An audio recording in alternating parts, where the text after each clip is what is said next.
Hey friends, happy Sunday and welcome back to another week of What's for Dinner. If you're new here, hello and welcome. I am Taylor. I'm a stay-at-home wife and mom, and I share these What's for Dinner videos every Sunday to hopefully motivate you to cook more for your family and give you some new meal ideas. So if you like these kinds of videos, I hope you'll subscribe down below and come back see my future ones. And I also have a playlist linked down below with all of my old ones. I've been doing this for 5 years, so I have a lot of videos that can give you some meal inspiration. All of the recipes that I mentioned today will be linked in the description box down below. Now let's go ahead and get into this week's What's for Dinner.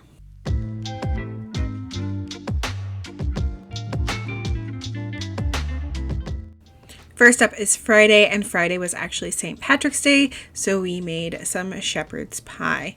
And I have shared this recipe before, but I am making it again and showing it to you again because we love it that much. So I'm starting off with some ground lamb. If you don't like ground lamb or you don't want to use it, you can use ground beef. I have made it with both, but we just prefer the flavor of the ground lamb. I'm just using my little meat chopper and I'm browning my ground lamb with some salt and pepper until it's most of the way cooked through.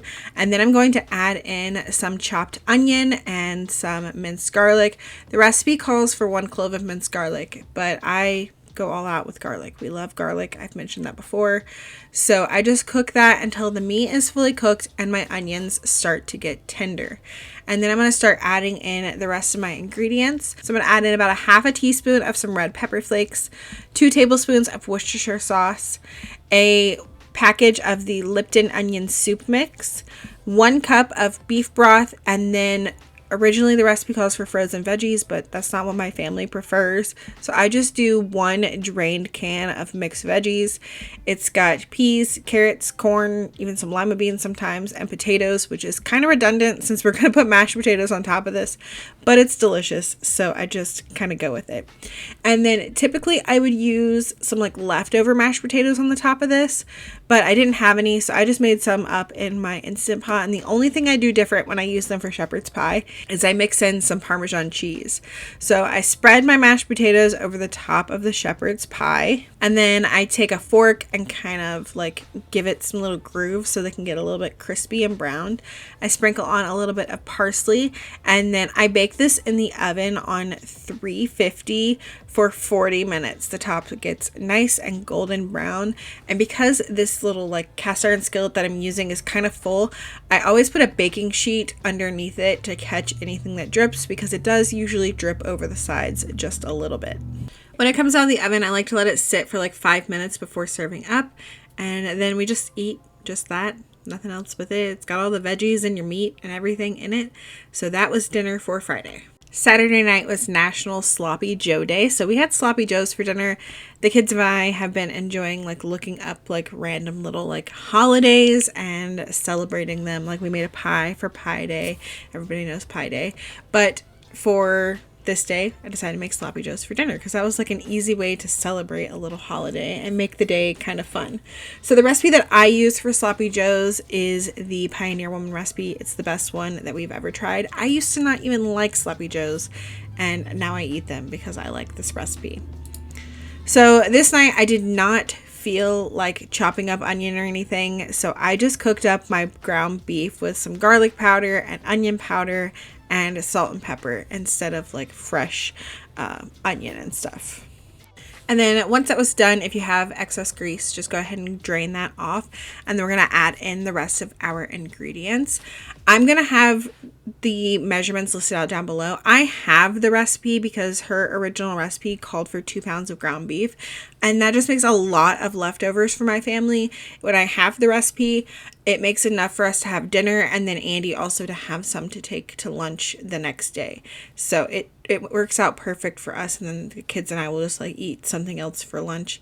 But that is how I like to do it. So I have all the measurements. I'm adding some ketchup, some water, some brown sugar, chili powder, dry mustard, red pepper flakes, Worcestershire sauce, tomato paste. Mine was actually frozen, so I had to simmer this a little bit longer, but it calls for like 2 tablespoons to a tablespoon of like tomato paste. So whenever I have leftovers, I just freeze it, and you can throw it into recipes frozen because it doesn't take long to like thaw out at all. I do some hot sauce and a taste for more salt and pepper, and that's it. I let it simmer for about 15 minutes and let all of those flavors incorporate, and then we just served this on some brioche buns. The kids and Andy like cheese on theirs.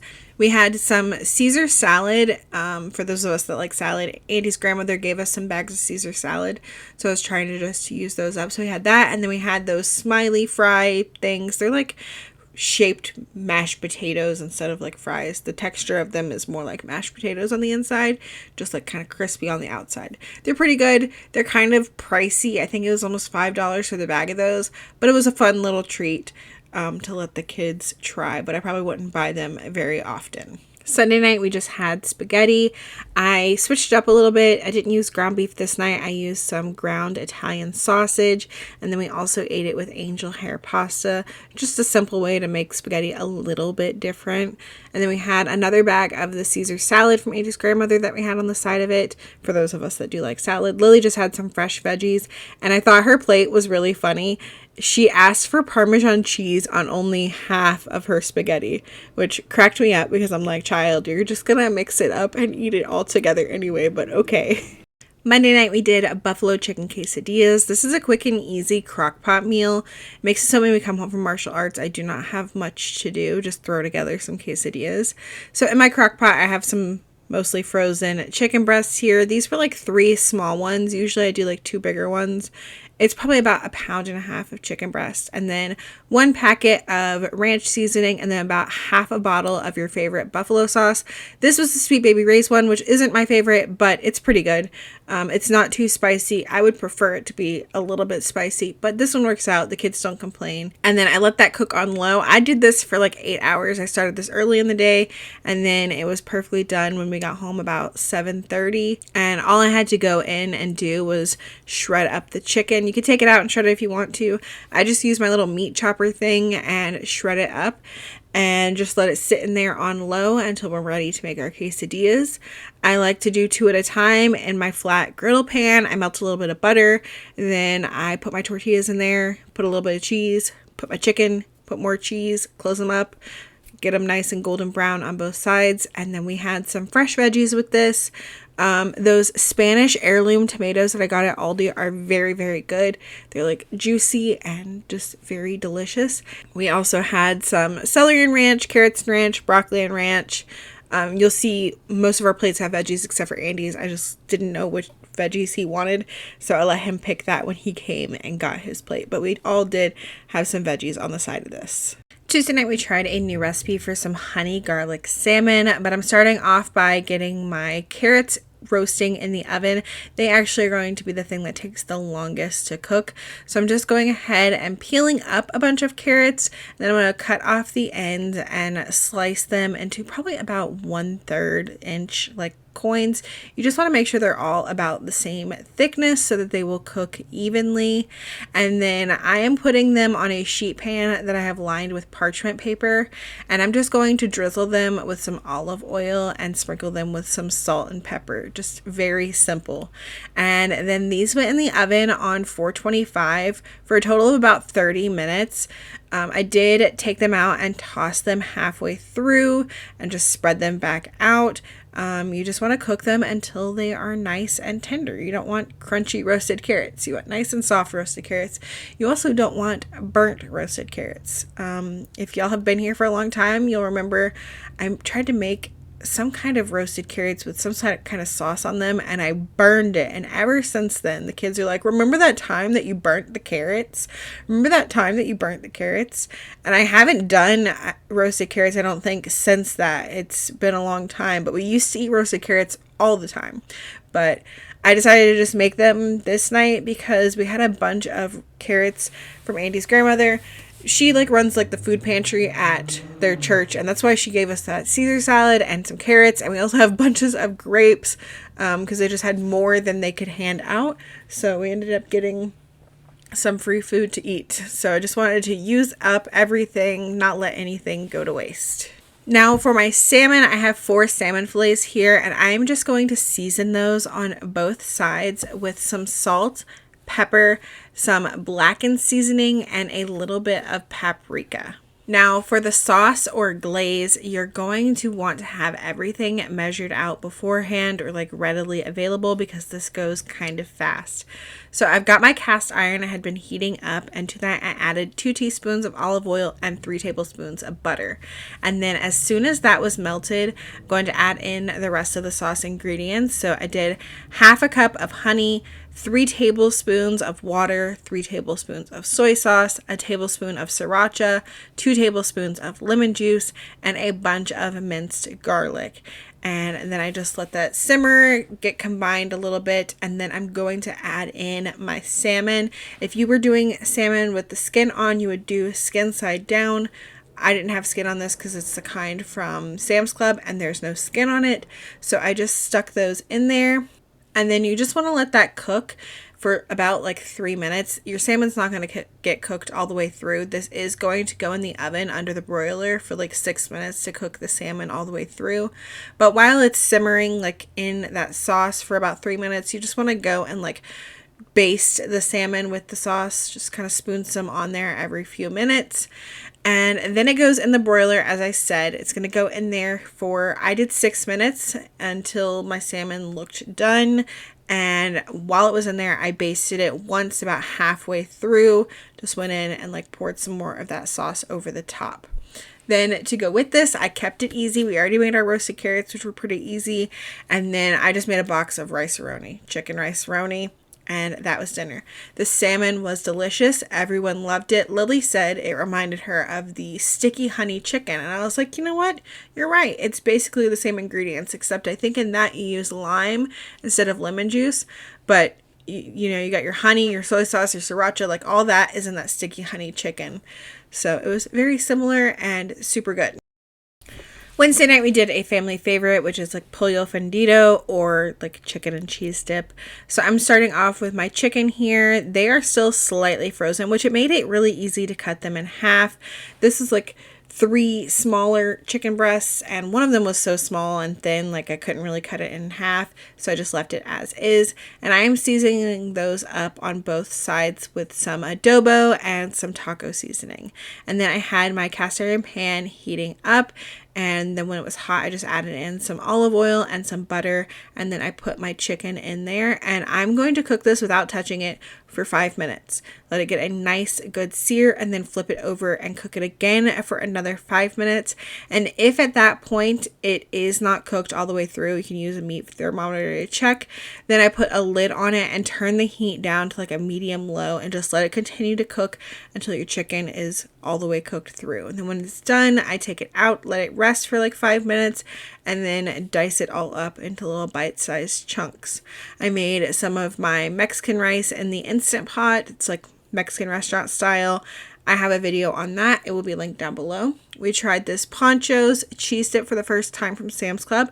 It was pretty good. If you got some big chunks of jalapeno, it was really spicy, but it's very similar to the El Terrifico one that I used to get at Sam's Club, which apparently they don't carry anymore. So to serve this up, we just do the rice. I've got some refried beans that I had from the freezer that I just thawed out and heated up on the stove. And then our chicken, and then you put cheese dip over like everything. And it is delicious. Thursday night, we made some super lazy chicken pho. I'm calling it super lazy because originally I was going to make lazy slow cooker chicken pho. But I have this pho broth from Aldi that already has like onion and ginger and fish sauce in it, so I didn't need to add all of that to the broth. I just used 2 things of the pho broth from Aldi for my broth, and instead of doing like chicken broth and then adding all of those things. I put 2 chicken breasts in the bottom of the crock pot, and I did season those up with some salt and pepper and this umami seasoning from Trader Joe's because the recipe called for mushrooms. I don't like mushrooms, but this umami seasoning gives you that like savoriness, like the flavor from mushrooms without having big chunks of mushrooms in your broth. So I put a lid on this, and then I let this cook on low all day. It was like 8 hours, and then after the 8 hours, I just went in and shredded up my chicken. And then I have these pho noodles also from Aldi, and I just cooked those up according to the bag directions. Boil some water. They only had to cook for like 4 or 5 minutes. And then I also made some egg rolls on the side of this because I thought my family would be like, just soup? nothing else. So I made some egg rolls on the side, and we had this gyoza dipping sauce with those. The kids love dipping their egg rolls in that. And so for toppings, I had some lime and some green onion, and I did some of the chili oil that I got at the Asian market. And unfortunately, I was not able to find any Thai basil or bean sprouts. I would have loved to find those, but I could not find them. They just did not have them at that Asian market. Maybe they were out. Maybe I missed them. I don't like to ask for help, but yeah, if you have any recommendations on where to go to find those things, let me know. Even without the things, it still tasted delicious. Elijah said it was just like a chicken noodle soup without vegetables, and he loved it. And Lily put lots and lots of lime in her soup, and she loved it. And I loved mine, and so did Andy. It was really good. I actually have a lot of broth and chicken left over. I didn't have any like noodles left over, but I froze the broth and the chicken, so I'll probably be making some other kind of soup with that in the future. I was thinking about maybe adding like some wontons to it, because we really like those chicken cilantro wontons from Trader Joe's, so I might add that to it. I don't know, but I couldn't let it go to waste because it was delicious. And that is going to be it for this week's What's for Dinner. I hope that you guys enjoyed it. I hope that you got some new ideas of some meals to try. If you did, let me know which ones you plan on trying in the comments down below. And if you made it here all the way to the end, make sure you leave me a heart emoji in the comments as well. I hope you'll have a great week, and I will see y'all on the next one. Bye!